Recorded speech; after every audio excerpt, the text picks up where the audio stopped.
Hello and welcome to the Game Theory Podcast. I'm your host, Sam Vicini. We are presented by The Athletic. Today on the show, James Edwards III is in the building. I always forget the third whenever I introduce you, James, but I'm so excited to have you here. We're going to talk about Russell Westbrook and the Clippers. We're going to talk about Kevin Durant's debut with the Phoenix Suns. Then we're going to move and talk about two rebuilding teams. We're going to talk about Charlotte, just because, I've watched a little bit of Charlotte recently because of the Mark Williams explosion and because of this Kevin Durant debut, and wanted to talk a little bit about them. Finally, we're going to close with the team James covers in depth, the Detroit Pistons. I enjoy talking about these bad teams, James. I don't know about you. I kind of enjoy talking about it. I mean, that's all I know. So, I mean, it's ingrained to me. It's a good question. Have you covered a good team yet? The best team I covered was 41-41 and got swept in the playoffs. It was the final Great Blake year was the best team I've covered. Oh my God. We gotta get you, Vic, man. We gotta get a Cade Jaden Vic combo. That's it. That's what we need to get James here. I think there are a lot of people in Detroit who are praying for that as well. Okay, let's start with Russell Westbrook and the Clippers. I think we set at least three topics that are going to be bummers to talk about today. The KD stuff's going to be great, but the Russ Clippers thing, I was someone that I thought that they would bring him along slowly. I thought they would bring him along off the bench. And that the idea here was not just to throw him into the deep end of the starting lineup and seeing what works. Because of that, I was like, I think this can work. I think this can be, a good change of pace guy who can bring them some up-tempo play off the bench, kind of the vision they had for John Wall. He can, make them play a little bit faster. He can get paint touches, and this is a team that desperately needs paint touches. After 4 games, I think I'm wrong. But part of it's usage. They're using him, 107 of the 120 minutes he has played so far have come with Kawhi. 98 minutes of the 120 minutes he has played so far have come with both Paul George and Kawhi. And my theory on this is a good change of pace player. And I think that if you limit Russ a little bit more, he can still be a useful player. The Lakers, for whatever didn't work because Russell Westbrook was on an enormous salary cap number, he wasn't a abject disaster off the bench. He was just inefficient and turned it over a little bit too much. I would think that in a contending situation off the bench, it could have been a little bit better, but I'm just these first 4 games have been rough. And then it culminated last night in this Warriors game where they were winning, I think, with 8 minutes left in the third quarter. Mm-hmm. And then it just totally turned. And the optics on this were not ideal, let's say, because the entire game, the Warriors basically just played Draymond Green on Russell Westbrook, and Draymond didn't guard him. Draymond straight up, Russell Westbrook would be outside the 3-point line. Draymond Green would be in the paint, 15 feet away from him, daring him to shoot. Probably should have got a couple 3-second calls if we're being honest, but yes, that is how they defended. The one clip that everybody was sharing, Draymond 100% should have been called for 3 seconds. Yeah, I mean, you know what? If you don't get called for it, you don't get called for it, you don't get called for it. Yeah. I mean, it is what it is, right? So I thought it was fascinating, and I loved Draymond Green's explanation after the game. I thought it was one of the most interesting answers I've seen any player basically give this season for a number of reasons, because, first and foremost, he explained how not playing defense the way you're taught to play defense, because obviously not guarding someone is not the way you're taught to play defense. Right. It can be hard just in terms of your reaction and your instincts. There was a clip that I shared online where Jeremy Lamb just straight switched. He auto switched onto Russ in what was essentially almost like a Spain pick and roll. Mm-hmm. And because he did the auto switch and nobody was communicating, Mason Plumlee got behind Draymond and just threw up a dunk, and Draymond just looked at Anthony Lamb and was just what are we doing here? Right. Yeah. This is not the scheme. But The other thing that he brought up in this post-game interview, and I'm just going to read the quote, and I shared the video last night as well. He said, everyone always judges Russ's jump shot. What that does to you mentally is tough. It was more so mental than his shot. He's been shooting the ball well. I think he's been shooting the three at like 33, 34%. Mentally, it can be tough. I thought we did a good job sticking with the game plan, and we were able to muddy the game up for them on the defensive side, and it worked. And then he kind of got asked to expound upon that because the reporter was like, wait, you're saying that, it can be hard for Russ when he's wide open. And Draymond then went into it and said, it makes you think for sure because you're open every play. You're taught in basketball that when you're open, you take the shot. But if you're open every play, you kind of start questioning yourself. Yes. I thought we did a good job executing. And isn't that just the most interesting thing, especially coming from him? Yeah. Because Draymond Green has gone through this. Mm-hmm. Like he has gone through multiple playoff series where he was not guarded. And admitted exactly that too. The mental aspect of it. Yeah. Like, I think it's just so interesting when someone like him, who is so smart, and I think he's genuinely like one of the smartest basketball players who's ever played basketball point blank. Mm-hmm. For him to just like go into depth on that, I think is so interesting. What were your thoughts when you watched everything that happened last night with the Clippers? And what are your thoughts on the overall Russell Westbrook experience at this point? Yeah, last night in particular, playing off him that far, and I 100%, 110% agree with Draymond. It's not only a quote unquote like disrespect tactic where that also gets in somebody's head, but like he said, it's you feel like you should shoot.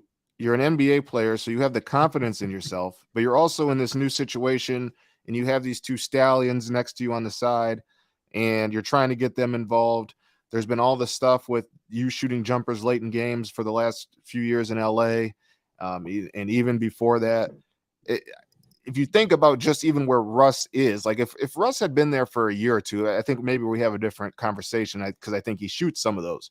But I think the fact that he had just gotten there, there's this narrative about him that he probably shouldn't be closing games, that he's just he's a liability in the half court at this point. Like, I think the timing of it makes sense. But certainly, I just am very curious to see how this Clippers offense, if he's going to play as much as he has going forward, which I wouldn't be surprised if maybe Ty Lue changes that after the Warriors game, just because and again, it's not all his fault that they've lost 4 in a row or whatever. Yeah. But that's certainly something that can be changed on a minor scale, cosmetically to help clean that up. But certainly, I just don't see how that half court offense is what it can be. And Kawhi has been phenomenal unless he's able to be ridiculous like he has been for the next 2.5 months and PG is able to stay healthy. Like, they need to be able to, again, it's basketball in the 22nd, almost 21st century. I said 22nd, where like there needs to be spacing, and Russ just does not make sense in those type of lineups with those type of stakes right now. Russ is at this point in his career is a guy that you put in the dog minutes of games, whether it's the start of the second quarter, start of the third quarter, or end of the third quarter, to get you to keep you afloat, to provide energy. Like when the game gets tight and it's nitty gritty NBA basketball, I just don't see where Russ provides much help right now for a team of that stature. His inability to shoot, just his, like you said, his turnovers. Like I just think the risk isn't worth the reward. To try to have him infiltrate these closing lineups when basketball is at its most tense, I guess. If that makes any sense. No, it does. So let me give kind of 2 thoughts on that. So the first thing here is my alarm goes off because I set my alarm just in case. What time is it right now where you're at? 8:30 in the morning. We're all good here. Okay. It's not that early. So the first thing that I do want to at least talk about is just Russ's overall activity levels on offense. He is a guy that tends to stand still. When he doesn't have the ball, he just kind of stands on the perimeter. I actually think that the best thing for him would be to watch Draymond Green tape now. Go and figure out how Draymond Green makes the spacing work when his teammates, have the ball and he gets a kick out and the team doesn't come out and guard him. There are two things he does really, really well. First and foremost, Draymond Green will find cutting angles. There was a clip I pulled last night on Twitter where Russell Westbrook had a perfect angle into a 45 cut where he could have gotten a pass from Norman Powell right at the elbow, essentially, taken a dribble, probably forced either same side help from Anthony Lamb or forced Draymond Green or forced one of the rim protectors to come over and help. And frankly, as Draymond Green says, those reads when you're in a defense where you're not guarding someone, they aren't natural necessarily for players. So you're not going to make the natural right decision every time when you are doing something that is so different from what your typical strategy is. So, he has to be willing to cut. He has to be willing to hit that 45 cut, hit that baseline cut, move more often, just make it harder for the offense. Second, if he gets the ball and sees that nobody's coming out on him, the thing that Draymond Green always did so well is he would run toward a teammate and essentially start a dribble handoff exchange. Yep. Right. And just force action. He would force communication issues with teammates or with opposing players. Maybe it's a dribble handoff into a short roll for Russell Westbrook. He needs to become on offense more of a Draymond Green style player, in my opinion, in the half court. I think that's how you can make this work, but that's something that is so different from what Russell Westbrook has done in the past. Yes. And that's what makes this so challenging. And also why I think that throwing him just straight up into the deep end and also not having him do these things and plan to do these things is why this has been such a mess so far. So I just want to bring up, so before these 4 games that they've lost, the Clippers had won 10 of 14 games. 9 of those games had been on the road. They were clearly rolling quite a bit. And the numbers are terrible. I'm trying to find a way to sugarcoat No, they it. are. The numbers are really bad. In the 120 minutes that Russell Westbrook has played, the Clippers have a negative 8.6 net rating. The bigger issue, though, is that it gets worse and worse the more good players you add. In the Russ Kawhi minutes, they are a negative 10.4. In the 98 minutes where Russ, Kawhi, and Paul George have played together, they are a negative 14.9 this season. These numbers come via Daryl Blackport's great site, play-by-play stats. With Kawhi this season, the numbers on and off court are absolutely astounding. They are phenomenal. He's ridiculous. And if you look at the Kawhi Paul George numbers, just alone, basically, they are a +7 per 100 possessions this season. If you take Russell Westbrook off the court with Kawhi and Paul George, they are a +10.4. So in these 4 games that Russell Westbrook has played with the Clippers, it has forced the Kawhi and Paul George net rating number essentially to drop by 3 points per 100 possessions over the course of the full season. That's insane. Yeah. Given how many games we've played already. So right. Far. Yeah. And they've only played 4. It's just absolutely crazy. So I am very worried about this is what I would say. And I think that they need to get some practice time. And I think they need to implement and get Russ's, it's hard because so much of this requires rewiring who Russell Westbrook is as a player. Right. And I tend to think that great players are capable of that in some way. Carmelo Anthony became a spot shooter over the latter portion of his career. It's just that the body wouldn't hold up defensively anymore. Right. Russell Westbrook has the tools to still be an impactful player. He's not what he was athletically when he was 25 years old. No, but he's still But athletic. Yeah. but like he's still athletic. Like there was a play last night where Jordan Poole like had to try and cut off his angle once Russ was downhill, and it was just like there's no chance. Like he absolutely can't do this. So I say all of this if only to say I think that they just like this is early days in this, and I don't want to completely rule out that this could get fixed, but it won't get fixed if they continue to operate in this manner, I think is where I'm at.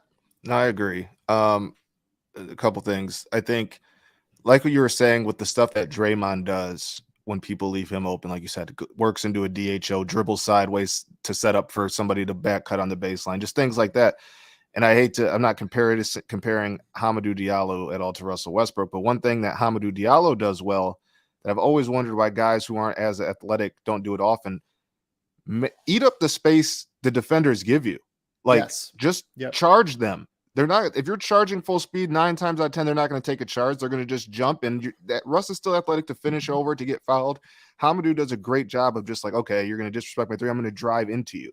And that still eats up space and still causes attention from the defense. And you're able to maybe do a dump off pass or something like that. Like anything is better than standing.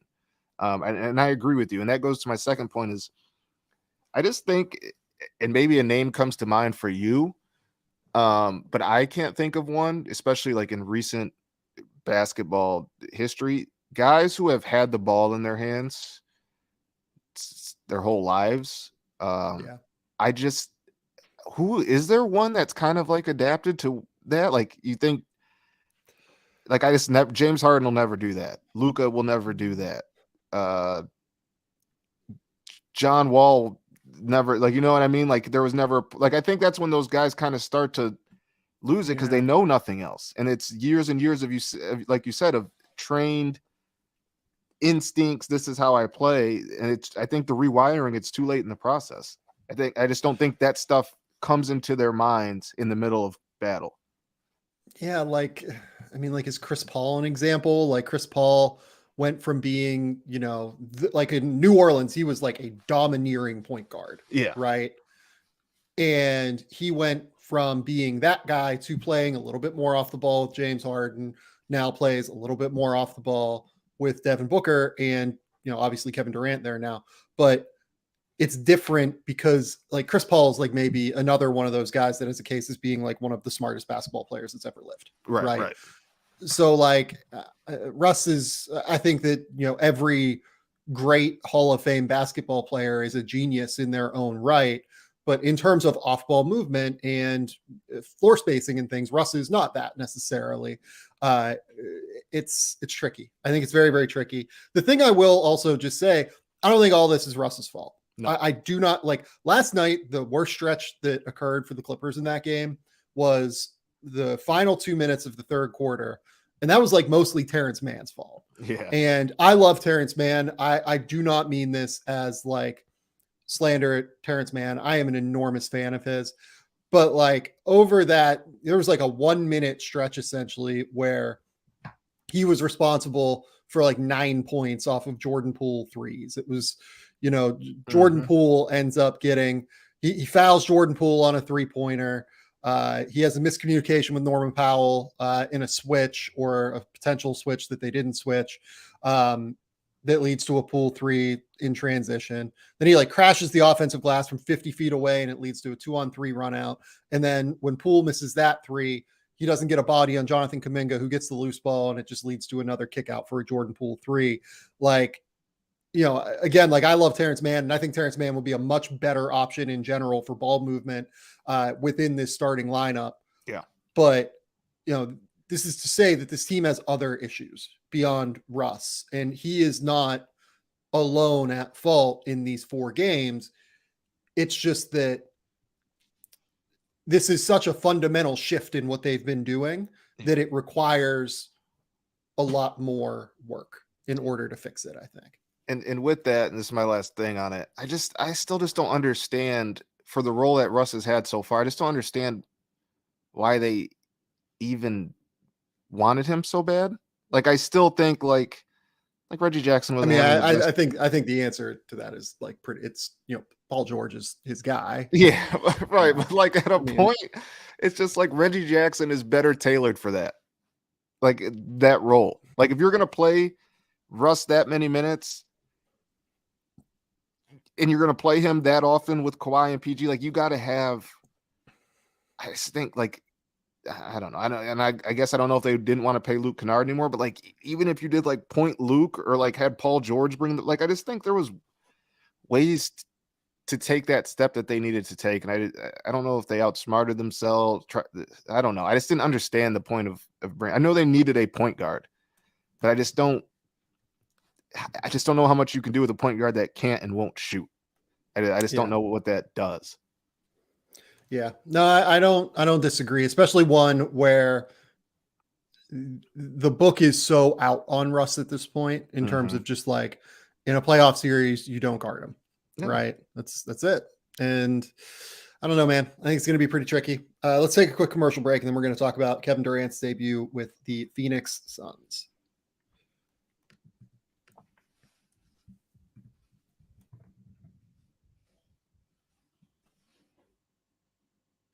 All right, we are back. Kevin Durant is going to play tonight against the Chicago Bulls, but we have gotten one game of Kevin Durant in a Phoenix Suns uniform, and that was experience, man. I mean, I know that they played Charlotte, and I know that like even the numbers in this game, given that Charlotte has maybe the worst defense on planet Earth, they weren't exactly like earth shattering. Like they had a 105.7 offensive rating in a game, like in Kevin Durant's minutes in a game where they were playing Sun or the Charlotte Hornets. Man, I was watching that game. I was just like, this team's going to be impossible to stop. It's like, going to be like in a game where they did well offensively. I was like, oh my God. Yeah. And like to me, Kevin Durant, I'm happy he's back. I'm excited to watch it. But for me, it's like the opportunities that are going to come for Devin Booker. You just can't defend him with the same set of eyes as before because Kevin Durant is there. He's too good of a scorer for one-on-one. Like that is going to be dangerous. And it comes at a perfect time for Booker where Chris is starting to lose a little bit. Obviously, Bridges had to go, even though he's made progress as just a general, not even just catch and shoot guy, but off the dribble. Like the strides he made this year were great, but it's not the same. Obviously. So Devin's never played with a guy like this. Devin's going to continue to get the looks. He's going to get even more looks, and he's just an efficient scorer that's going to get buckets, and there's just nothing anybody's going to be able to do, I think, to stop them. Like, I think everybody's best chance is, and I'd hate to say this, knock on wood, is like somebody gets injured. I just don't see how you're going to be able to stop the Suns from scoring the basketball almost every possession. And I think that's the real risk here, at the very least, is injury. Just given, this is the youngest team in the world, and Kevin Durant and Chris Paul have both missed time in recent seasons. So I don't think that's an unfair thing for you to say. But Kevin Durant goes for 23 points and 6 rebounds in this game. When he was on the court, they were like a plus 28 per 100 possessions. He was plus 13 in this game. I mean, Devin Booker goes for 37 because, he's now being guarded by the second easiest guy on the opposing team. And then on top of it, the thing that DeAndre Ayton did really well is he just rim ran all game, right? He was the dominant force on the interior that people would like to see from him.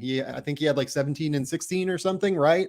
Like just an awesome game from DeAndre Ayton, I thought, that kind of accentuated how much easier things are going to be for everybody that is currently on that roster because of Kevin Durant's, presence on that team. It recalibrates the pegging order, which sometimes teams get in trouble for. Like DeAndre, for most of the season, has had to do too much, but it's also not his fault because they weren't the best basketball team and they needed maybe him to do a little much to have a chance. So I agree. Like the pecking order is restored in almost the best way possible.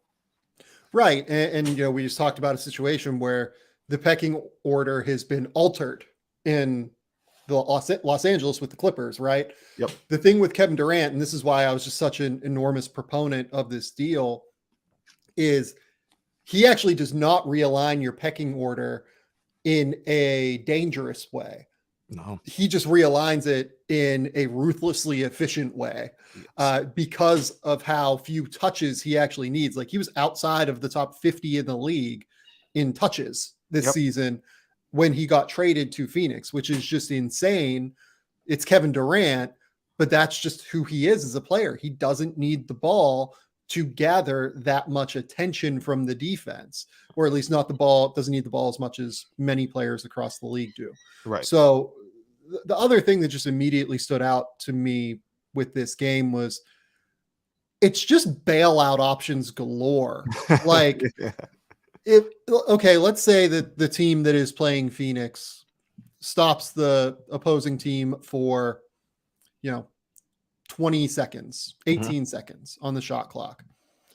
Okay, we're just going to throw the ball in the mid post to Kevin Durant, and he's going to get what is probably a 50% look, because he makes mid-range jumpers at the same level that everyone else makes layups in the half court, right? Like, oh, Kevin Durant is being doubled or something. We're going to throw the ball on the second side to Devin Booker, who has a slightly easier option to create a shot now. It's just kind of crazy how many options they have at the end of shot clocks now, where you can play defense on them at an exceptionally high level for 18, 20 seconds. And there are going to be a lot of possessions where it just straight up does not matter. Nope. And, it's going to be interesting. They play a better defense tonight in Chicago. This is a defense that doesn't necessarily have any stoppers, but they do the little things really well. They rebound, they win the turnover battle. They just kind of do a lot of different things that help them end possessions. Yep. This will be a little bit better of a test for the Suns. The Bulls are obviously playing drastically better than the Charlotte Hornets as well. I'm really interested to see this game, but I think that everything from the first game at the very least was a really strong indicator of how the Kevin Durant lineups are going to look for the Phoenix Suns. I couldn't agree more. I don't think this is a situation. It's like, oh, you got to factor in the opponent. Like, I guess maybe to an extent, but their sights are set on playoff basketball. And like you said, nothing is more important come postseason basketball than what you pinpointed. Defense stops well for 20 seconds. You have guys who make shots. That's what separates the Boston Celtics. That's what separated the Boston Celtics on that run. That's what separated the Warriors for a long time. At the end of the day, we all like to talk about schemes and coverages and all these things. When it comes to meaningful basketball, do you have 2 to 3 guys who can get you a bucket at any time in any situation? And there are very few teams in this league who do. And it is a situation where that's the focus. It's not. It's the possibilities of what can happen when basketball is tight that makes the Suns so dangerous. It's not necessarily how it looks for the first 40 minutes or whatever, because it's gonna look fine just because all those guys are smart basketball players, but they're not gonna be perfect. It's when the game is tight, nobody maybe has a better, like you said, bailout plan or bailout options, assuming health sticks, than the Phoenix Suns, because Kevin Durant's 50% plus from everywhere on the floor except 3, where he's a phenomenal 3-point shooter. He's a phenomenal isolation player. He's a great passer. Devin, again, very good mid-range shooter, I believe. I haven't seen the numbers, but just watching him, I would assume so. Obviously, great 3-point shooter. Chris Paul setting the table. Like, I'm fascinated. I hope they are in a bunch of tight games in the playoffs, because I think it's going to be some of the best. I think it has potential to be some of the best offense we've seen in some times, like sans Golden State Warriors, but just shot making, the art of shot making. Like, I think this could really be it. Yeah, it's going to be really interesting. Like, I think that I don't think they will post offensive numbers as high end as the Warriors did in those runs, just because of the 3-point shooting and the spacing of the floor and everything. I don't think they quite have that. No. But I think that in the playoffs, particularly, like, their half court offense is going to be really, really hard to stop. Yes. Like, they're going to post really, really, really high half court offense numbers, I would venture, when the games matter most, as opposed to, like, the Warriors breaking offensive rating metrics for their time when they had Kevin Durant and Klay Thompson and Stephen Curry and everything like that. Right. Mm-hmm. So it's going to be really interesting. The last thing I will note is the Suns. The big concern with this trade for Kevin Durant was depth. And I will note, at the very least in this game, those concerns were semi-well-founded. Mm-hmm. The Suns lost their minutes when Kevin Durant was off the court. They lost those minutes by 2.4 points per 100 possessions, largely, because the defense just was not awesome in those minutes. And it was a situation where you have Josh Okogie entering the starting lineup, really, really good defender. You move Torrey Craig to the bench, also a pretty good defender, but who you have coming off the bench, Cam Payne, TJ Warren, Jock Landale, Damian Lee, like, these guys are vets in many cases and they know where to be, but they aren't necessarily defensive difference makers. So the fact that the depth, even against a team like Charlotte, was a bit of a concern it's a note. It's not a thing to overreact to by any stretch of the imagination, but it's a note to take. I agree. Moving forward here. Yeah, I definitely think, like, that's why I say I don't think they're going to blow teams out for what you just said. Like, the depth is definitely kind of depleted a little bit. The defense is obviously not going to be as good because Mikal was that good. Cam had moments. Like, certainly it's not going to be that, but I don't think it's often going to get to a point where they can't work themselves back into a game if they're down double digits. Like, obviously not. Like, it's the NBA. Everybody can come back from double digits, but I just don't think that. It's almost a shift, right? Like, before, I think one thing we all liked about the Suns is defensively, even if shots weren't falling, they stayed in games because they locked up. Now it's okay, they lose a little bit defensively, but the offense is on a whole nother level. So I agree with you. Like, I do think that it's not going to necessarily be Warriors off the charts margins of victory and metrics and things like that, but certainly they'll be alive in the majority of games because I just don't know how you stop what they have, especially at this time of the season when things tighten up. Yep. Okay. Let's go to the other side of that matchup and talk about the rebuild. We're going to move to the rebuilding section of the podcast here. Let's go to it's where James lives. He knows this all too well. Let's go to the Charlotte Hornets. And I think the thing that's the biggest bummer for me about the Hornets is it just feels like this team never will be healthy, at least with this core, right? Mm-hmm. Gordon Hayward just continues to miss time here and there, right? Like, he's played 38 games this season. LaMelo Ball has played 36 games, and that's going to be what he ends up with this season following his injury. It just feels like this group, they're never going to get a clean runway, which is a bummer. Like, Cody Martin has missed a crazy amount of time with this knee injury. Like, even PJ Washington is probably not going to play tonight, because I think it's like an ankle or a foot injury or something like that. It's lower body. Yeah. And, it's just a bummer. And this Hornets team, they have real decisions to make coming up here. Unfortunately, just, like LaMelo Ball, he's going to get extended. I can't imagine he's not going to get the max, right? Like, he's made an all-star game already. It's a 25% max. You probably have to pay that guy the max, right? I mean, how would you feel about paying him the max? You have to do it. I'm not saying that you're not going to do it. You utterly have to do it. Yeah. How would you feel about paying him the max? I'm putting myself in Michael Jordan's shoes. You have to do it. I don't. How do I say this? I very much enjoy watching LaMelo. Yeah. I am not convinced that somebody who is that bad defensively is going to be somebody you can build around unless I see. I guess my thing is I just don't know if he's. I don't think he's a player you can win with long term. Like I like his game. He's fun to watch. It's almost I put him in like the Trae Young category. I don't know. Like I just have like a feeling like as long as that guy's your best player and you don't like build the greatest defense of all time around them, I just don't see the avenue.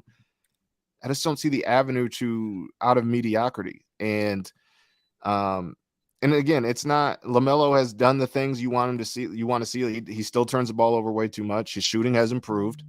Obviously a great passer, but like he's him and like the backcourt's too small. And of course, Rozier is not part of their long-term plans, but this was a team that came into the year expecting to win. Like I think a lot of people are like when they talk about rebuilds, and I'll reference the Pistons because that's the team I cover. But obviously, Pistons fans are upset of how the season went. It's like, well, the Pistons season kind of was supposed to go like this, especially when Cade went out. Yeah, Charlotte came into the year with a starting lineup primarily of veterans. I think PJ. This is PJ's fourth year, and they won 43 games last year. And they won 43, and of course they couldn't account for the Miles Bridges situation. Like I think we should mention that does hurt them. I don't know how much drastically it changes things. Do they win 30 more games, 25 more games if Miles is on this team? No, they had a lot of injuries, and Miles was playing really well last year. But this is just a team that is poorly constructed. It's not going to get any better unless they get lotto luck. And even then, like you're still going to have to scrap this down. Like they have to rebuild again. And I think that's the issue is when you have a player like it's kind of like the Luka situation where Dallas's runway accelerated because Luka was so good fast. Now you have LaMelo where he's in a situation where he was really good last year. The team was taking off, but you weren't able to build on that. And now I think we all only see an avenue where you have to strip it down and then build it back up. And I just don't know how they do that. I don't think they have LaMelo's their best asset aside from this pick, assuming again that they have a chance of getting a top 2, top 3 pick. Like I just don't know how they've failed on draft picks. I like Mark Williams aside and LaMelo aside, but like James Bouknight hasn't been anything. I'm missing a couple other guys off the top of my head. It just hasn't worked, and I'm just not sure how you don't start from ground zero again. So you start with ground zero, trying to revamp the roster with LaMelo on a max extension. It's just like they're a few more years away when they should have been like last year should have been the start of something special, I guess. Is what the roundabout way of trying to say it. So I think that you're right. And on most, like on the long-term team building side, I think you're right. I think you can win with LaMelo. I think it just takes he takes things off of the table and brings things to the table. And you have to accentuate both of those things, right? Which artificially limits the pool of talent that you can put around him in some ways. That's a better way of saying what I was trying to say. Yes, I agree. You have to find great two-way players to put next. Like it can't just be, okay, Terry Rozier Terry Rozier works hard on defense, right? He is just small and it's hard for Terry. He's skinny. He's a magnet and switches. Like it's a little bit difficult for Terry on the defensive end. You can't put someone in the backcourt next to LaMelo, who is, in my opinion, that small, frankly. I think that is going to lead to difficulties. Gordon Hayward at this point is 32 years old. He turns 33 here later this month.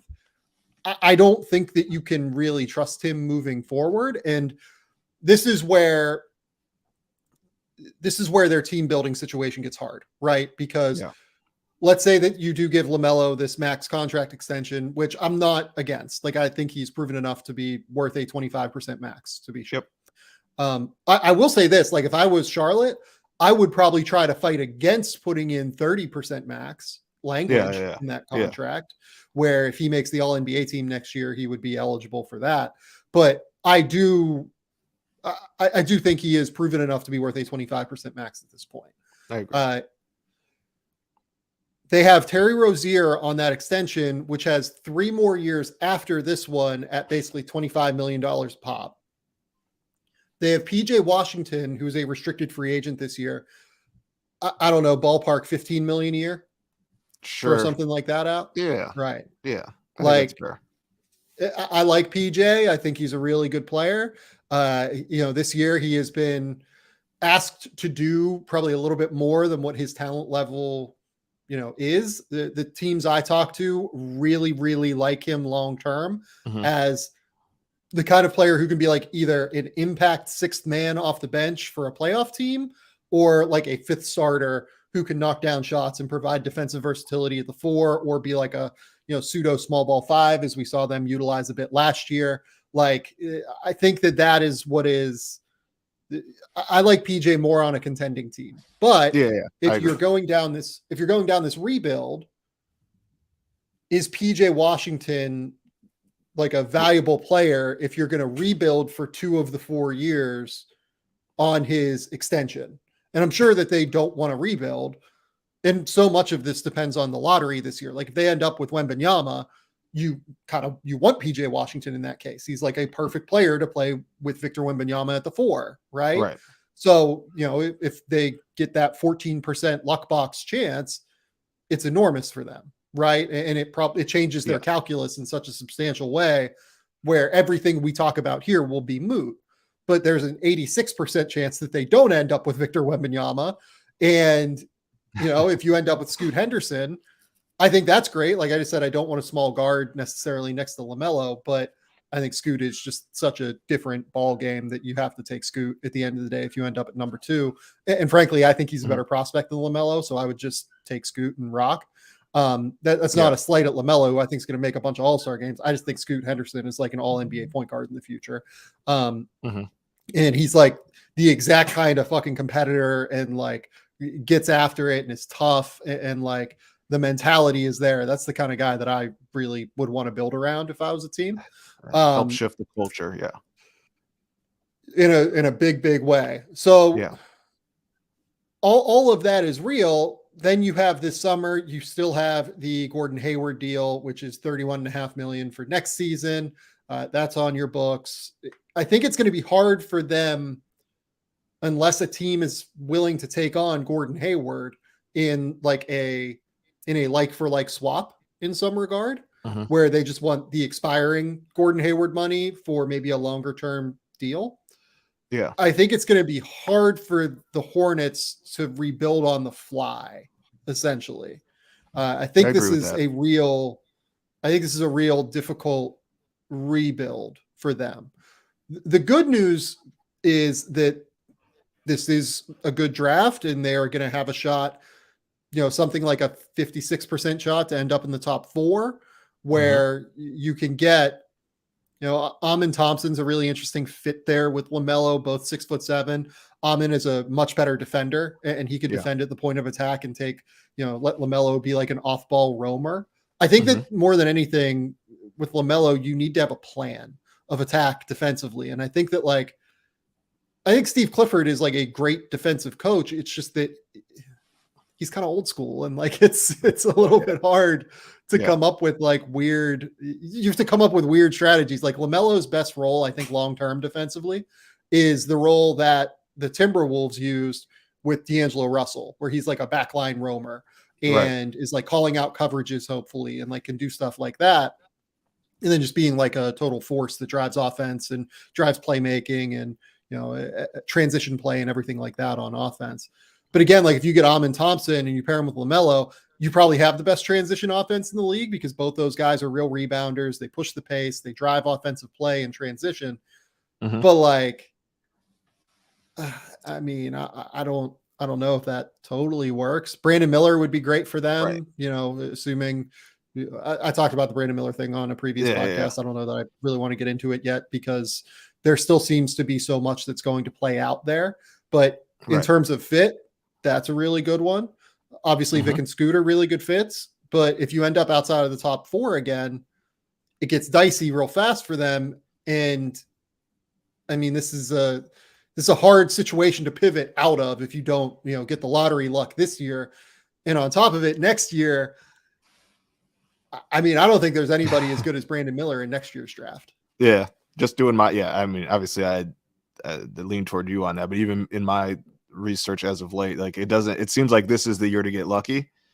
And to be fair, if you're into conspiracies, which I'm not, but I mean, the NBA giving the Hornets Vic, I mean, let's be honest, it'd be fun. But I think the Spurs get the number 1 pick. That's my hunch. You're all about the conspiracies. I love it. Let's go. It's just like why is Pop still doing this if there wasn't a wink? Like, I don't know why Pop sat through this season. Like, what is he still doing this? I don't understand it. I don't get why he's still doing this. And I get, obviously, I think he lost his wife not too long ago. So maybe this is just his way of staying in basketball, staying busy. So maybe that is why. Obviously, I don't think there's a conspiracy theory. But certainly, I think Charlotte needs luck. But even with that luck, they're going to have to rebuild either way. Like, they're either going to get Victor or Scoot and love it. That's going to be great, but they're still young players that are probably going to make mistakes, and you're going to have to figure things out. And like, it's not going to be like, this isn't going to go from like a worst to first situation. Like, I still wouldn't see Charlotte if they added Victor as a like sure in playoff team next year. I don't think they would be a playoff team with Vic next year. Exactly. I mean, look, like Vic just completely turned around Metropolitans 92 in France to where like they became, you know, from like a bottom third team in the league to, you know, a legit real playoff team. But like, I don't see it. Like, I think that as good as Vic is, it's going to take some time. Yeah. I mean, the Miles Bridges thing also was bad. Right. Yeah. And if I was them, I would not sign Miles Bridges. I think that it seems like Miles Bridges is trying to get Miles Bridges back to Charlotte, but there's, you know, everything from the front office. They literally contacted the Charlotte Observer at one point to say, we have not had these, you know, conversations about bringing Miles Bridges back into the fold. I personally would be against that. I think that you can't do what he was accused of doing and ultimately pled to. It wasn't quite a guilty plea, if I remember correctly. It was a different kind of plea. I don't think you can plead to what he pled to and end up back in the NBA. Personally, is my view. But I would imagine somebody's going to sign him at some point because, you know, this is what happens with talented players in the NBA, unfortunately. I agree. I think Charlotte, though, should bite the bullet and not be the one to do it. I agree. I mean, we talk about culture. We talk about, you know, how Amin Thompson, how Victor Wembanyama, how Scoot Henderson, these guys would change the culture. I think that, you know, Miles Bridges would be a step back in that regard, given what he is accused of and pled to. It's a hard tailspin to break out of if you're Charlotte at this point. And this team won 43 games last year with James Borrego. That's the crazy thing. Like, they have missed on all these draft picks, and because you hit LaMelo, you know, I mean, you end up in a situation where you can win 43 games. Right. I don't see the upside for this team as currently constructed right now to get to the point where they are a genuine title contender. I think out of the 4 teams in that bottom group, so San Antonio, Charlotte, Detroit, Houston, I think I like their situation the least right now. Part of that too is like, I don't really trust Mitch Kupchak. I don't really trust Michael Jordan as an owner. Like, you know, all due respect to those guys and what they've accomplished previously within basketball, I haven't really seen much from them. I agree with that take. I almost want to say Houston, but I like Houston's individual talent more. Yeah. I just think that place. I hate to say that. I don't know how should I say this. I don't necessarily love the makeup of that group, and that concerns me going forward. Like I think there needs to be.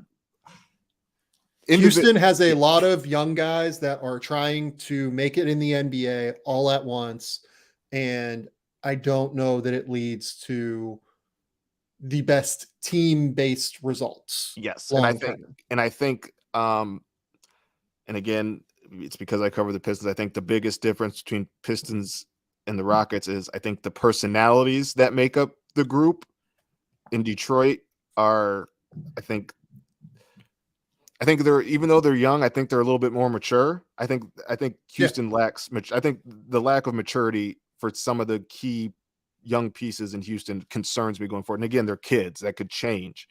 But I would agree. I think Charlotte, just the individual pieces, I'm just not as high on it. At least Houston has 3 guys that I think like, oh, if he's an all-star, like I'm not surprised by any means.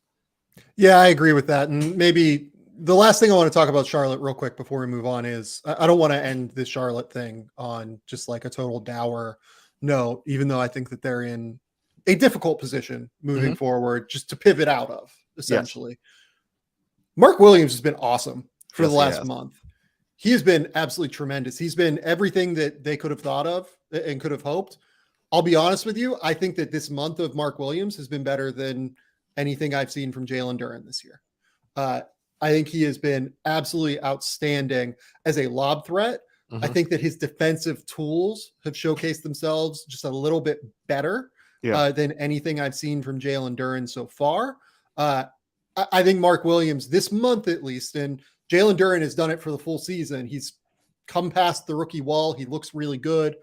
You know, he has fought through the fact that there is actual tape on him now, and opposing players know how to play against him. And that's a big, big, big thing for rookies. And I think it's a great credit to Jalen Durant that we'll talk about in this next section here. Yeah. But Mark Williams, I think, has been absolutely outstanding, I think. Yeah, and I haven't been able to obviously catch. The Pistons have played Charlotte like 2 or 3 times in this last month, so I have seen them a little bit. But outside of that, for everything I've read and have seen, been able to see, like, I agree with you. Like, the stuff you see, the defensive chops, like, really get it for me. I think with Durant, just to go that comparison, I think that's where Durant's like, I think Durant has just like elite possibilities as a defender. He's just not there yet.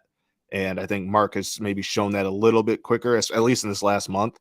But I get what you're saying with that. It's a trade that worked out for both sides, because what pick was the Hornets drafted Durant, traded him to Detroit, and then they had the 12th and 13th pick. Was it back-to-back first? There was like the Knicks were a conduit in there. Yeah, that's right. Yeah. The Knicks were, yes, it was a 3-team deal. That's right. Yeah, it was like, I think it was like Charlotte had that pick. They traded it to the Knicks. The Knicks then moved it to Detroit, I think is what it was. Detroit to take on money. Durant. Yeah. Yes, that's right. And I think it's across the board. I think it was a great deal for everyone. I think everyone's probably happy with the guys that they have. Like, there's no reason for Detroit to be disappointed in Jalen Durant by any stretch of the imagination.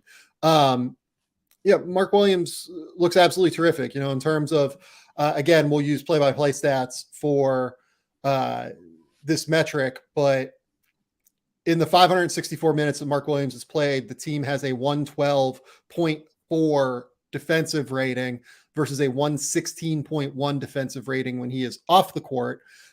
And the big impact here is opponent 2-point field goal percentage. Opponents are shooting 51.5% from 2-point range when Mark Williams is on the court versus 56.5 when he is off the court. Again, this is a guy with just utterly elite physical traits. He is 7 foot tall. He has a 7'7" wingspan. He is a just genuinely like enormous human being. On top of it, quick leaper too, if I'm not mistaken. Like, I feel like he gets off the ground quick. He does. It feels like he gets off the ground fairly quickly. Yeah. I would agree with that. For someone who isn't like, the most vertically explosive guy in the world, just in terms of like getting off the ground. Right. 40 inches, but I think he gets off the ground quickly. I think that's Good an react. I astute guess maybe reaction observation. time is maybe. I think his reaction time is maybe that's a better word than gets off the ground quickly in that regard. But yeah, he has it mentally when it comes to like what you need defensively. And it obviously he's still so young. I think he's going to be a problem for a while. Yeah. And that's good for the Hornets.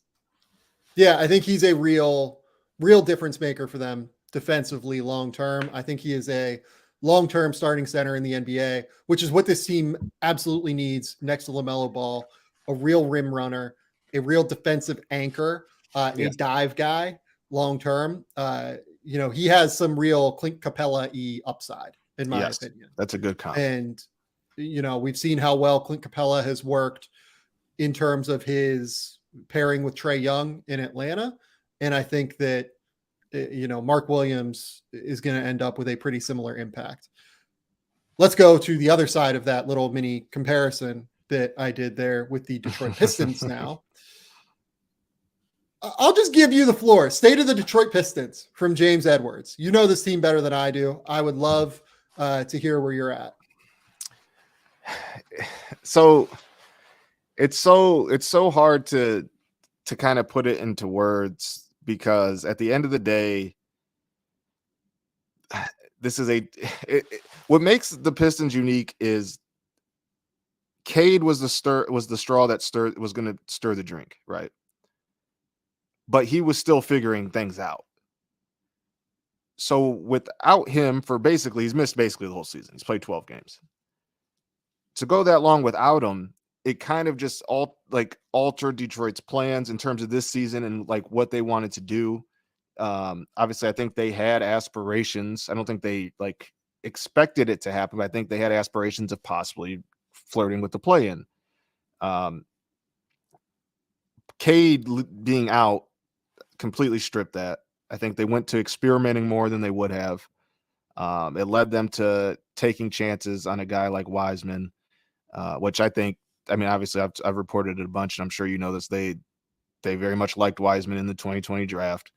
I just think at the end of the day, it's just really hard to gauge where this team is because Cade hasn't played, and people in Detroit are sour.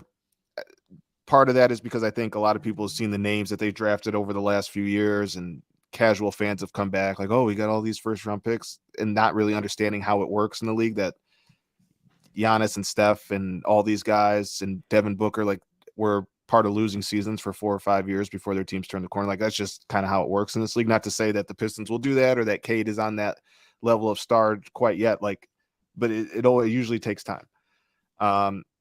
So I think just not having Cade makes this team hard to evaluate going forward. But I think at the end of the day, what you've had to take from this season is the individual growth.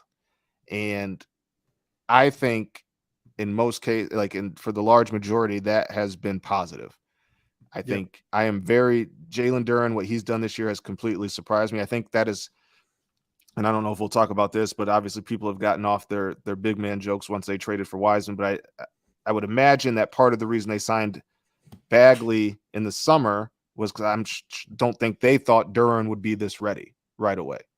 And so in hindsight, you can understand it in hindsight. And then you get Wiseman because they were high on Wiseman and they're in asset accumulation mode. They're trying to just get talented players. If you like the guy, you go get the guy, you figure everything else out down the line. But Duren, I think, has exceeded expectations. Jaden Ivey has gotten better each and every month. And I am how good he's gotten as a lead ball handler. Kudos to him. I think if you ended the rookie of the year voting right now, I think he has a case for top 2 or 3. I think he's been better than Ben for maybe a month and a half, 2 months now. Yeah. I think it's a conversation to be had. It's interesting. There's that big group I'm doing rookie rankings for, either late this coming week or early next week.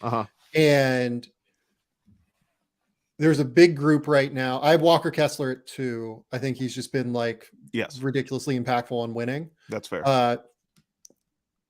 It's Ivy, Keegan Murray, Jalen Williams, and Ben Mathurin, or the group from 3 to 6. One of those guys will be left out for first team All NBA, and I feel really bad about it. I don't know what to do yet. It's I'm tough. really like dive deep into it. Yeah. Those are the four competing for 3 spots for first team All NBA. Yeah. My immediate, while we're talking here, my immediate guess is that as of this moment, I would have Ivy at 6. But by the end of the year, given the growth trajectory he's on right now, where he, like you said, it's really been the last 6 weeks where he's Yeah. been absolutely outstanding, I think. Yes. I would bet you he ends up passing some of these guys and Mhm. ends up, 3 or 4, or Yeah. probably, it depends on what you think of. Depends on what you think of, like Keegan playing a more limited role on a winning team that is Right. top 3 in the West right now, Yeah. right? Or, what you think of Walker Kessler playing 25 minutes on a team that shouldn't be anywhere near the play-in, but is like miraculously there because Lowry Markkanen is unbelievable and their defensive infrastructure is great. Like Same with Jalen Williams. Yeah. Yeah, it's a really, really tricky thing. But I do want to talk about Jaden a little bit more in depth here momentarily. But you said something really interesting, I think, on I guess the Cade aspect of this. Mhm. And I think that people have overreacted to Cade's first 4 games of the season and then Yeah. ignored the last 7 that he played He was so before good. the injury. Yeah. Like in the 7 games before the game where he got hurt, Cade averaged 23 points, 8 rebounds, and 7 assists and shot like 46% from the field while still only shooting 30% from 3. Mhm. He got wherever the fuck he wanted on the court. He was Like, I think he was the second best mid-range shooter in the league for that stretch. Like yeah, the reason he struggled at the beginning is because he was trying to finish over trees at the rim, and this is why I think Cade is just going to figure it out because he is a very smart player. He's like, okay, I can look in the mirror. I'm not the most athletic. I shouldn't try to finish over Mitchell Robinson every time. Let me pull up for this 12-footer, 13-footer, and it's cash. And I think once he did that, that changed. I agree. Like that, you can go look at the numbers, the first 4 games, and see how much he attacked the rim in comparison to those last 7 games and how many more mid-range shots he took. And that'll tell the whole story, I think. I completely agree with you. And the other part of this is, again, he is still not shooting well from 3. No. That is going to change. Cade Yes. Cunningham can shoot. Yeah. Like, and that's all they're working on right now. Like him and John Beeline is all. That's all they've been. It's all he's been able to do is shooting stuff. Yeah.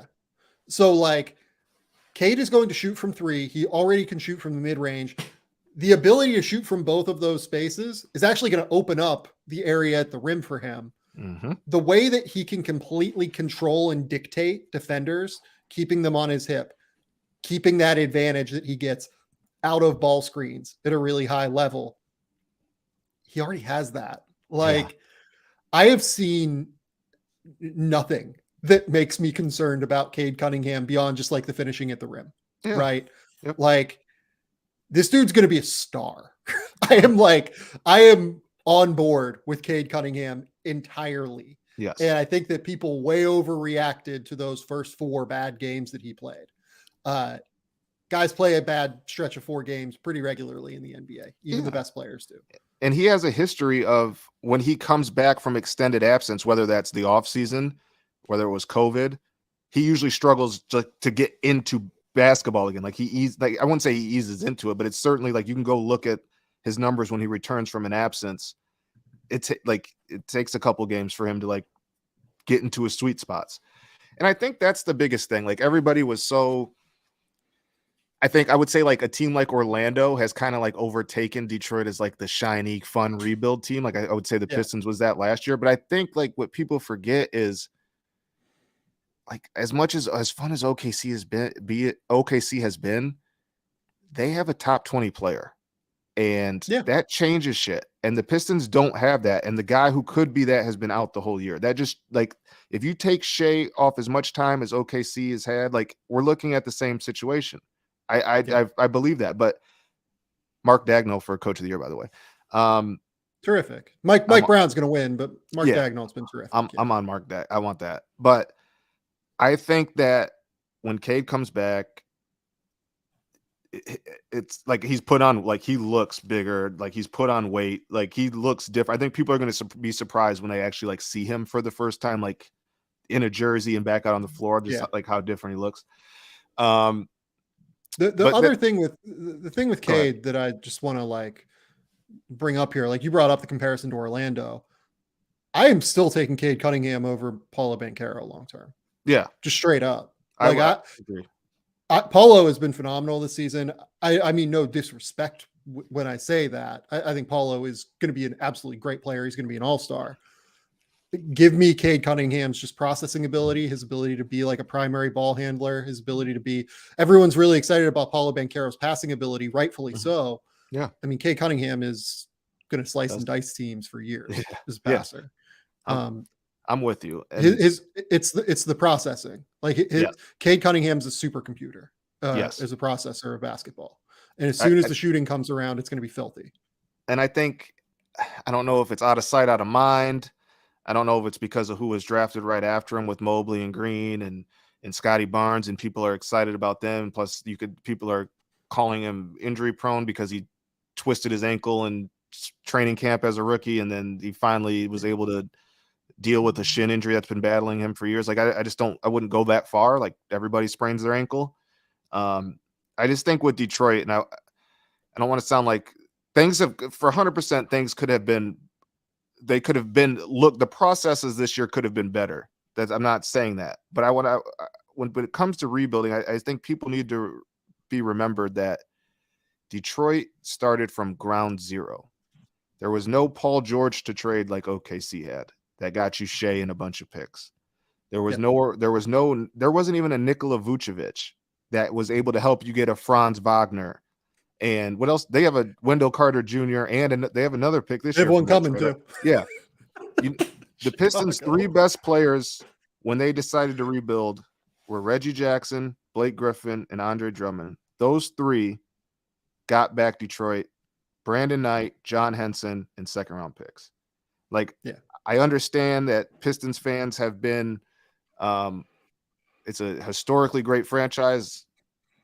The history is there. I understand that they're frustrated and want to win now. But I just don't know how you can. They're finally building it the right way, and I think that's the big thing. But people, because of what happened previously, before Troy got there, they want him to kind of speed it up. But I don't think that's fair. I understand, they weren't rebuilding all these years; they were just bad. There's a big difference. Yeah. And I think you look across the board. I would say if you liked Ivy going into the draft, you like him. You like what he's shown even more now. Yep. And I sent this to you in our. We'll have a piece coming early next week where I talk to you, pick your brain about stuff. I think Jalen Duren was one of those guys in the draft that people either loved him or they're on him. And you can make the case he was maybe, if you want to say steal of the draft, you can make a case there. I think it's still, you either love him or you. Yeah, exactly. Yeah, it's really, he was very divisive through the whole process.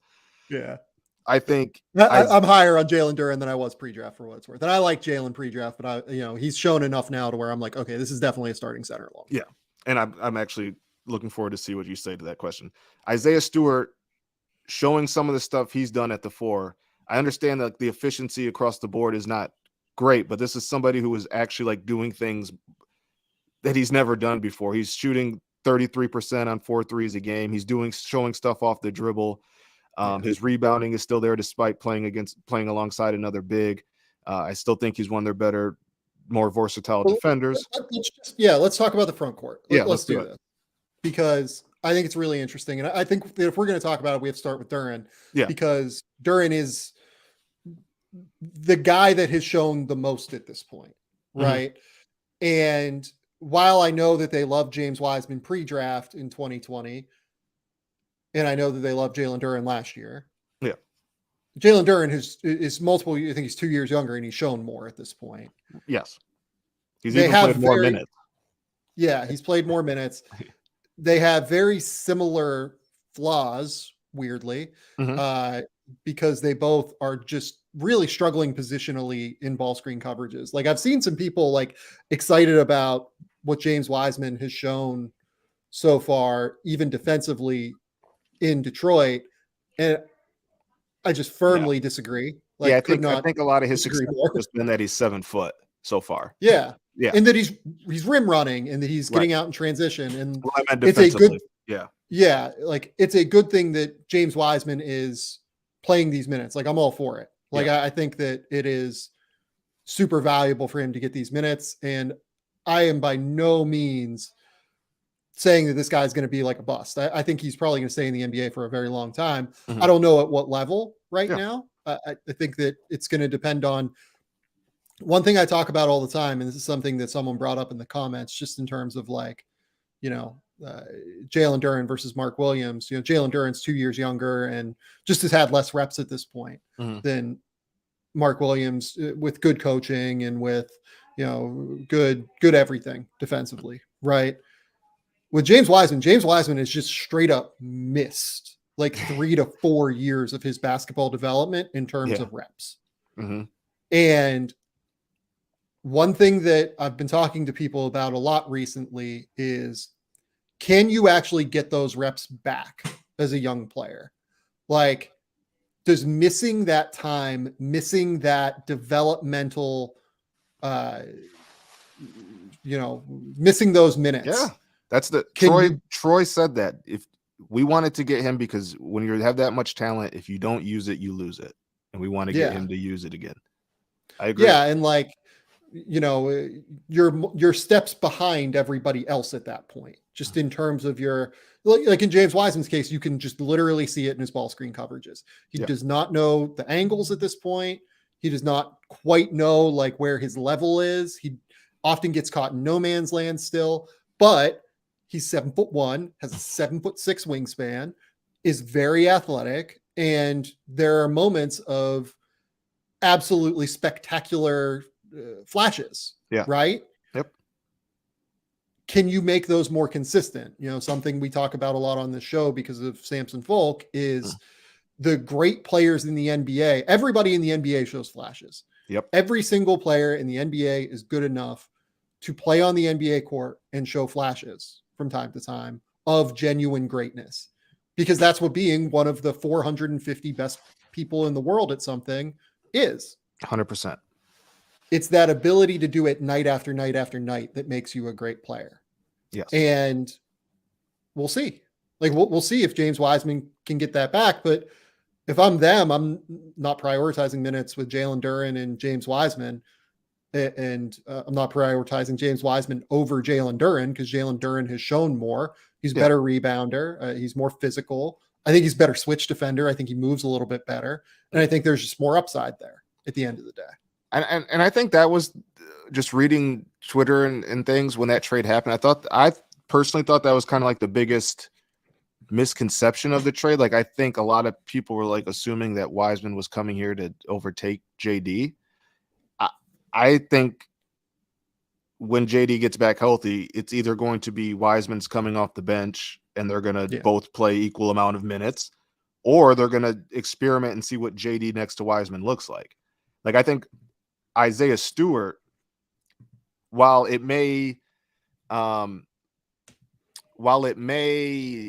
of cap him as a long-term starter, I think most people would agree that if this thing gets good, like Isaiah's best role is probably like as a 6th man, just because he's limited in his size, but he brings value to the team. And I think he's only going to get better as he has it as every year in the NBA.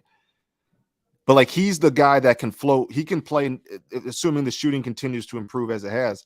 He's the guy that can play next to all of them if something needed. Like, he's the Swiss Army knife in that situation. But I do think that long term, they're hoping that there's a world where those Duran and Wiseman can play together because of Wiseman's ball skills. And I mean, they've used Cleveland as the template. Obviously, Wiseman's not Evan Mobley, and nobody's saying he is. Yeah, I think that's a bad idea. Like, I think that's what worries me, actually, is like, I don't see James Wiseman as having like real tangible ball skills, particularly. He's a great rim runner. You can short roll him a little bit, and he can like put the ball on the deck in short rolls, but like Evan Mobley can, catch the ball on the wing, put it between his legs twice, try and shake a guy, and then like make a pass on the move. Right. Like, James Wiseman's never been able to do that stuff. You know what I mean? Yeah. No, I agree. What I worry about with the Pistons, with that idea, right? Even with Isaiah Stewart, who I really like, and I tend to be with you that if I was the Pistons, I would pay Isaiah Stewart. I would want to keep him around. He's the guy of the Sadiq Bey, Killian Hayes, Isaiah Stewart draft that I would want to keep because elite level character, elite level worker, has shown real growth and progress in his game. I'm a big fan of his, but I also am even worried about lineups with Isaiah Stewart and one of those two because I just worry about if there's enough playmaking and like, scoring and, we can talk about Isaiah Stewart shooting, and I think he can I don't think he can shoot yet, but I think he's going to shoot long term. And it's not there. Right. It's not 100% there yet. Right. But it's more than that when you get to like the moments that matter in the NBA. Like for sure. It's, can you attack a closeout that's heavy and then make a passing read, or can you short roll and can you be multiple in some way? And I'm a little bit worried about if Isaiah Stewart can be multiple enough offensively to consistently be a 4-man, I guess. Right. And that's fair. He's shown flashes this year of attacking closeouts and making reads, but again, he's also traveled sometimes too. And that's, I think my idea is, I think when I people, Pistons fans that don't care for Isaiah get at me because he's like, well, he doesn't do this. He does. I'm like, he's shown something new every year. Yeah. And so like, I'm not going to put a cap on what Isaiah can become. Like I saw his rookie year, him just shooting threes. And I'm like, all right, I think he can shoot 3 one day. And now he's hitting 33% on 4 attempts a game. And he was in December, he was shooting 38%. He's attacked closeouts. He's also traveled. And the thing, like you said about his character, I asked Isaiah, I was like, are they just giving you a hard time because it looks funky when you take off, or are you actually traveling? He's like, no, I need to slow down. And it's just like guys like that, like I just don't want to put a cap on when they show you enough flashes of things. But I agree with you. He's not there yet. There's an idea of what it could look like, and a lot has to go right for it to look like that. But to your point, there's just certain guys I just wouldn't put a cap on what it can look like. And obviously I'm not saying it's gonna be LeBron or anything like that, but No, I think there's a world where it could work. Is all I agree. Trying to say. Yeah, I agree with you that it can work. And again, like Isaiah Stewart's 21. Like he is really young. Yeah. He is really, really young still. I actually he has forget figured that out often that he's not like 23. Yeah.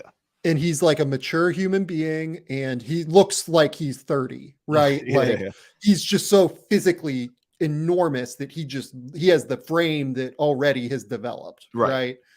So I'm with I'm with him as like a super versatile chess piece, but I love him as like, a 4-man. Maybe you start him next to Durant occasionally, then you take him off early, you bring him back as like even a small ball 5-man, in the late first quarter, early second quarter.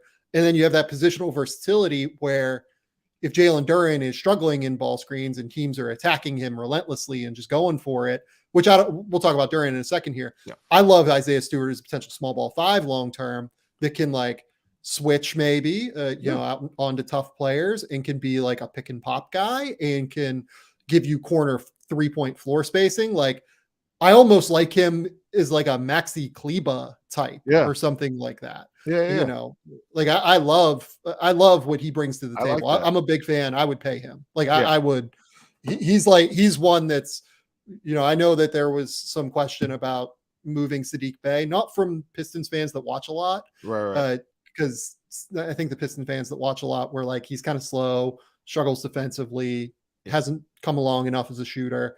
I would have much rather paid Isaiah Stewart than Sadiq Bey. And if they had to pick one of those two, I think the Pistons made the right call on Isaiah Stewart. Jalen Durant now, how would you grade Jalen Durant's defensive ability at this point? Because I've seen a lot of Andre Drummondy stuff in a way that concerns me, but he is also still 19 and I don't want to overreact to it necessarily because he just moves better than Andre does. At the end of the day. That's a great question because it's kind of the theme of the conversation and the theme of anytime you talk about the Pistons, the flashes are like amazing. When you see him quick to react and get something in the air and smash it off the glass, or when you see kind of just the foot speed for how big he is at times. It's like, man, like if it comes together consistently, like you said, like it's going to be a problem. But then there are times where it's like the reaction time's a little too slow, where sometimes you want him, like you wonder why he didn't go for a block shot. I don't know if that is just like reaction time or if that's just like feeling uncomfortable helping over and on help side defense. Like I think the biggest thing for me with him, and again, it's probably comes with time, is like just the reaction time. Like, can it be a little bit more consistent? And Dwayne has talked about that a little bit too. It just takes a little bit of time for guys to figure out the speed in which you have to make a decision in this at this level. And it's very hard to blame a young man who's just turned 19 and even in his own right hasn't played a super ton, a lot of basketball at a high level. Like, again, he's 19. I agree with you that it's like not there yet. And there are like, you hope it gets better because it can be great, but they're very much a work in progress. But I don't think obviously any of that stuff is physical stuff. I think more of it is rep stuff, like just repping. Yeah, no, I agree with you. Like he is the guy for me in that front court where I'm just like, okay, this guy's like a definite starter long term. Yeah. Like the worst case scenario for Jalen Duran is that he is like a 15 and 13 guy. Yeah. Right. Who's like who can switch out onto an island against, 2s and 3s occasionally, maybe struggles long-term in ball screens, but has a lot of upside beyond that as well. Right. Like if we're talking about that, that's like the worst case scenario, I think, for Jalen Duran long-term. Yep. Like he's already 19 and averaging like 9 and 9 per game. And if you look at the like games where he has started and the games where he's played like more substantial minutes over the course of, what has it been since like early December, something like that? Yeah. Yep. Around then. Yeah. So like from early December until early February, that 25 game stretch, averaged 11 points, 11 rebounds, 1 block a game and shot 70% from the field. Yeah. Right. Like all of that stuff, that just bodes well for him being at the very least a starting center in the NBA. All-star upside if it breaks right in terms of the defense, but the defense is where he needs to, like, if I was the Pistons, I would just like force him like eyes open, a Clockwork Orange style to just watch like straight up, like pick and roll coverages defensively for the next, 6 months. Yeah. And learn every single thing he can about his angles, obviously get him on the court, get him figuring out those angles that way. That is by far for him, the swing skill. Yes. People can talk about the passing. People can talk about the potential to shoot it. People can talk about everything else. That's all cherry on top stuff. Yeah. Yeah. If he can't defend in ball screens, that's the problem. And he has every ability to do that long term. He's just struggling with it right now. Yep. The physical tools are there.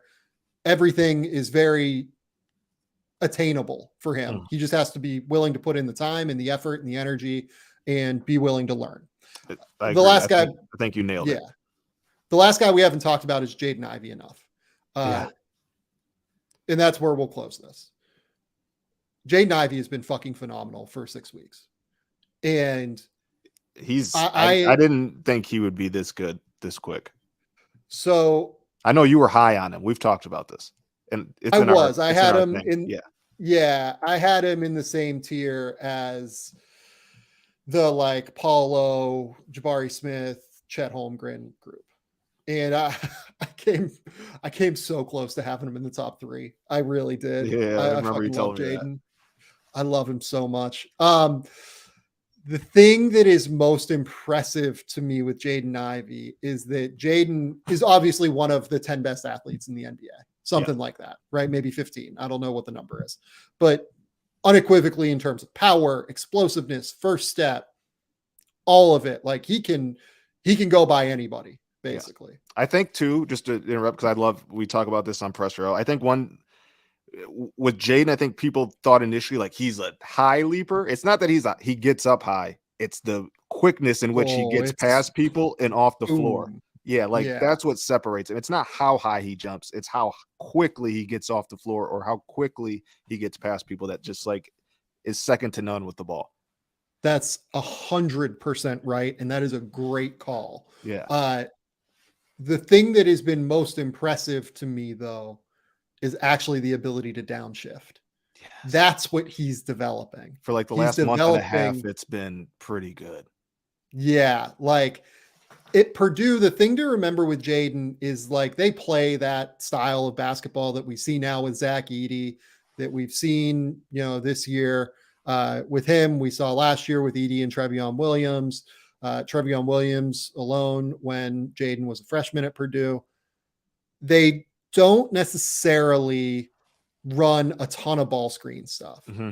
So I always thought that it would take him a little bit of time just to get the footwork down, just to get like the little ways that guards are able to maintain their advantage by positioning their bodies or shielding the ball from defenders, snaking around ball screens, little tricks of the trade like that, downshifting, everything, hesitation. Jaden has always had like a great hesitation game because of that elite first step, but hesitating when you're coming like downhill out of a ball screen is a little bit different than like out in ISO hesitating and just zooming, right? So in the case of Jaden, it's that ability to downshift now out of ball screens. He'll take a ball screen, he'll string it out for another step now. Mm-hmm. He'll kind of pause and then like continue to play on 2 feet, maintain his balance, and then make a decision. Sometimes it's, I'm going to get that first step. I see a wide open lane that I know with my athleticism, I can beat the rim protector there. Other times it's, I'm going to slow down and make a better decision. So you look now over his last 21 games, he's shooting 45% from the field, 38% from three, 74% from the line, averaging 16 points, 4 rebounds, 6 assists versus only 3 turnovers. Mm-hmm.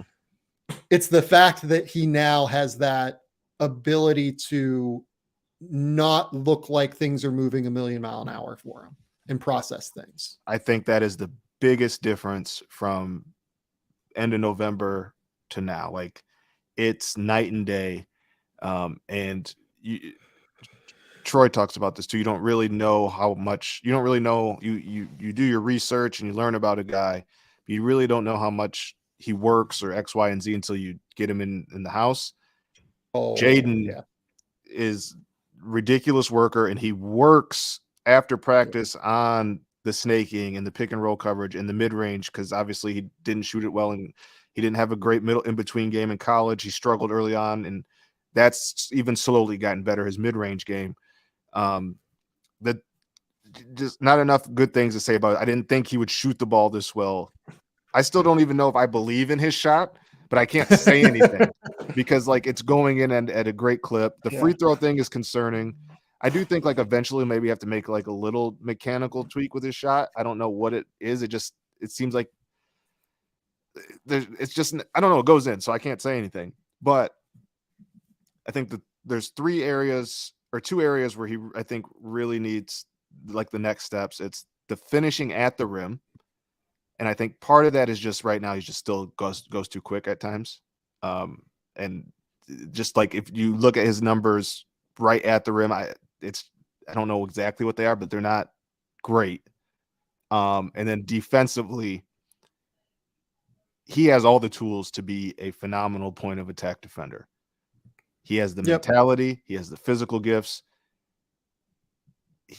I think sometimes he gets too high in stance often. I think that hurts him. And 2, just being locked in all the time on that end and not letting, if something happened on offense, dictate your thought process defensively. Like obviously he plays with his heart on his sleeve. That's the thing. To put it nicely, stuff affects him. He's impacted by the next play. He's got to get past that at some point, and he will. He's young. Yeah, like the intel on Jaden was like very, very, very competitive. Extremely competitive, like in a good way. Like wants to win badly, but also that can happen from time to time. Hard on himself. Hard on himself. Yeah. And I don't know, I'd rather have that than someone who doesn't care. I agree. For sure. I agree. And we'll finish on this comment here from Seasons and Sloan in the YouTube chat. Hate that we were robbed of seeing him and Cade together. I mean, the good news is you're not robbed of it. You're going to see it next year. Mm-hmm. But actually, I think this has been great for Jaden. And I think this is actually potentially really good for the Pistons. Not that Cade got hurt and is going to miss this time, but that Jaden got some real reps running the show and got all of these ball screens in in-game moments to develop the things he needed to develop in terms of slowing down, in terms of just like getting more comfortable against NBA talent. Yeah. I think that long term, it wouldn't be a stunner if we see this as like a blessing in disguise the next time we see him and Cade play together. I think that is a great point, and something that obviously Pistons fans in the moment, it's hard to find a lot of positives. But again, Cade was the straw that stirred the drink. It was once he went, it wasn't going to look pretty with him. It definitely wasn't going to look pretty without him. And maybe I'm too close to it. I just can't find myself yet to be sour on their direction. Like I maybe last year more people were more excited, but like I don't feel any less optimistic about what it could become. Like I just think I'm not worried about Cade, even though Cade hasn't been here. I'm not worried about Cade as we've talked about, but like to see how quickly Jaden improved, to see how quickly Jalen has like shown to be an NBA player. Isaiah Stewart, I still think part of the Sadiq trade was because they trust Isaiah Livers, and he's just a solid like utility piece. Like Hamidou Diallo's had a great year. He's finishing 60% at the rim. Like there are reasons to be excited. And we haven't even talked about like Bojan and Alec Burks, who are just professional buckets. Totally. So like you add another top pick, you got cap space. Like, are they going to be world beaters next year? No. And I would tell Pistons fans not to believe that this team should be a playoff team. If it happens, cool. It's probably not going to happen.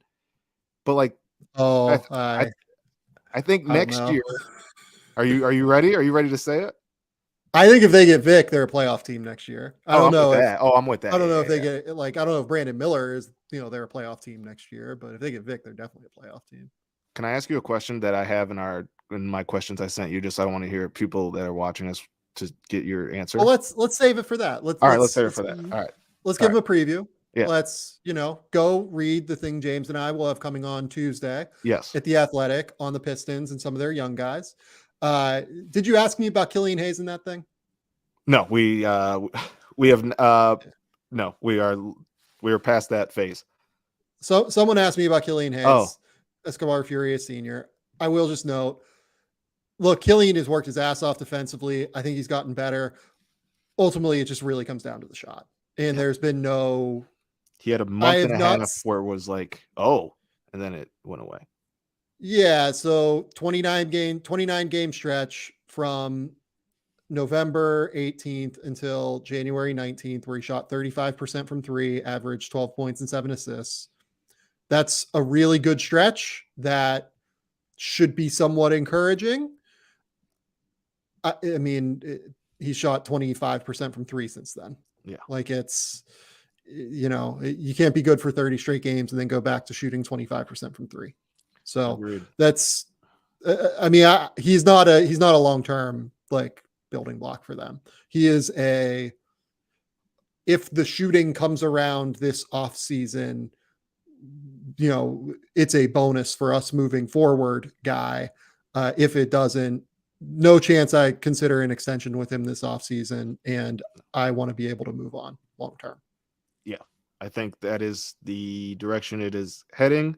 Again, maybe that shot becomes more consistent between now and next year. And I think if they ended up when he hits the market after next season, he's obviously nobody's going to meet the 10 million qualifying offer. If things are on the up and maybe he gets to 34% next year as a 3-point shooter, I could see them like giving him backup point guard money, like 3 for 15. Yeah. I think that's kind of his destiny. Best case scenario is a backup point guard right now until we see the shooting. Yeah. And, I'm going to have you on again at some point before the draft, probably around the lottery, if you made me bet. we'll talk about the potential roster fits with some of these draft prospects at some point. I've seen a couple of comments in the YouTube comments, like asking about Scoot and asking about Brandon Miller and things It's in like the that. it'll be in the piece because that was Great. yeah. It's Glad in the glad that you asked about that. yeah, for sure. James, tell the people where they can find your work. Tell the people what's going on. JL Edwards I on Twitter. Go to the Pistons tab on the Athletic app or desktop, wherever you consume your content. You can check out the Bun and Cardigan Show. It's a Pistons podcast I do with Nicholas Henkel. And honestly, for me right now, I am just waiting for the season to end. It's going to be a lot of draft heavy stuff for a couple weeks, unless James Wiseman scores like 30 points a night for the next week. But yeah, I'm heavily shifting to draft stuff here soon. Yeah. Speaking of draft stuff, I promised you guys a big board by the end of this week. It's coming early next week now. We have it slated, I think, for Tuesday, largely because of my own scheduling issues, not because of like anybody on the Athletic or because we were trying to figure things out. Sam has shit to do, people. Busy man. Yeah, I have an enormous draft guide to write, unfortunately. Yeah, I think I've written like 35,000-ish words now. So how do you split up your, like, so when do you aim for a certain amount of words a day? Like, I've never asked you that. Or do you spend like an hour and 2 hours make sure you spend 2 hours a day? Like, how do you split it up? Good question. Oh shit! Did you just like are you losing power? Yeah, that storm is hitting. Like, we actually might need to wrap this up just so I don't ruin any podcast thing. To answer your question, it's hit or miss depending on the day, and it depends on like if I'm like wiped after a podcast, like it gets hard. Yeah. Yeah. So you are a human. Having said that, this is the earliest I've started the draft guide. Typically, at this point in the season, I am at 0 words written for the draft guide, like officially. I love that. And the fact that I'm like ahead of the game right now is a real win, and I'm very happy about it. Because I remember last year you were like rushing toward the end, right? Like, weren't you last year was a bit rough. Yeah, I remember something like that. Yeah. This year the goal is to have it done. Like, I want to have like the top 60, which is like the main profiles that I do. I want to have those done hopefully by like maybe even the end of March, mid-April. And then after that, it's just kind of filling and everything like that. The hope is that by the time we have actual draft declarations outside of the international guys, we'll be able to run this in like, late May, early June, as opposed to the last few years where it's been like draft week or like the day of the draft. 2 days before the draft, like it was last year, I think. So you guys will have more time with it this year. Wait. It's going to be great. This has been the Game Theory Podcast. Please remember, rate, review, subscribe, do everything you can to support the show. Go subscribe to that YouTube channel, Game Theory Podcast with Sam Vecini. Go subscribe to Bun and Cardigan, which is James' podcast on the Detroit Pistons. Go subscribe to The Athletic, theathletic.com/Game Theory. Leave ratings, reviews, everything like that. Until next time, we will talk soon.